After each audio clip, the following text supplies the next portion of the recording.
The Codex Gigas, also known as the Devil's Bible, due to the large illustration of the devil on the inside of the giant book, it is also connected to the legend surrounding its creation. It is largely thought to have been created in the early 12th century in the Benedictine monastery of Bodlajica in Bohemia. According to legend, the Codex was created by a character known as Herman the Recluse in the Benedictine monastery near Chirdim in the Czech Republic. The monastery was destroyed sometime in the 15th century during the Hussite Revolution. The Codex was thankfully rescued and taken to the Benedictine monastery in Břevnov. From 1477 to 1593, it was kept in the library of a monastery until it was taken to Prague in 1594 to form part of the collections of the Emperor Rudolf II. In 1648, it was taken as war booty by the Swedish army. In 1697, it would escape destruction again when a fierce fire broke out at the royal castle in Stockholm, subsequently destroying the royal library.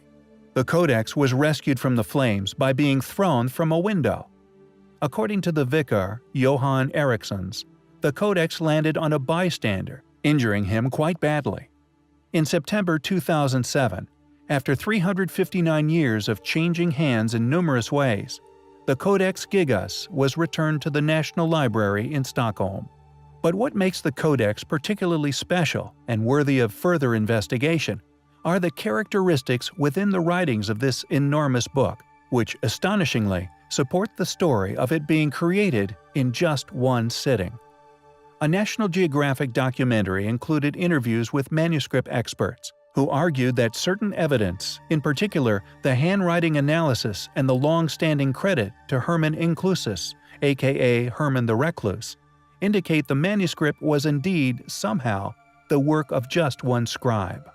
According to the historical legend, which was already academically recorded by the Middle Age, the scribe was a monk who broke his monastic vows and was sentenced to be walled up alive. In order to avoid this harsh penalty, he promised to create, in one night, a book to glorify the monastery forever. This book would include all human knowledge.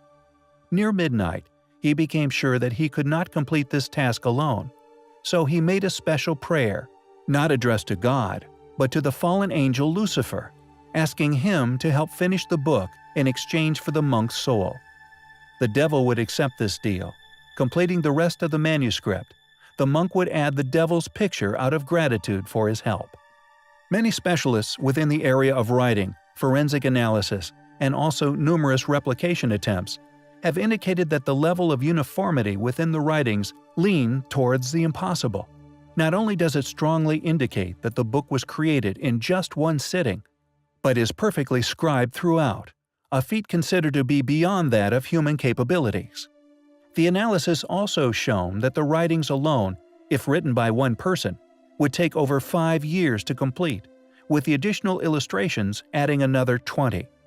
Yet it must be noted, it has been concluded on many occasions that no mere mortal is capable of such uniform writings within this time period. There would have inevitably been some form of evolution within the style.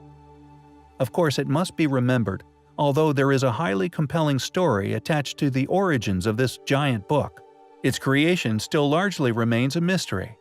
How big would you have to be for it to comfortably rest in one's lap? What sort of person, if of course it was a person, could have written the Codex Gigas? And how did they write it? It is most certainly one of the world's most mysterious books.